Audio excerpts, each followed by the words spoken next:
pandeng jat siru kem lawe iklata Henry rilom waduka yakidaki shimenda kon kari nang ay mensim magabengkan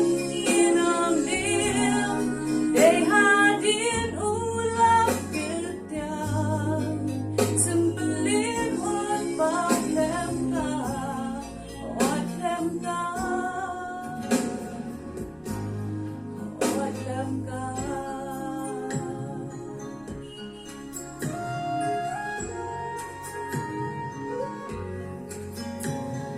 Shisha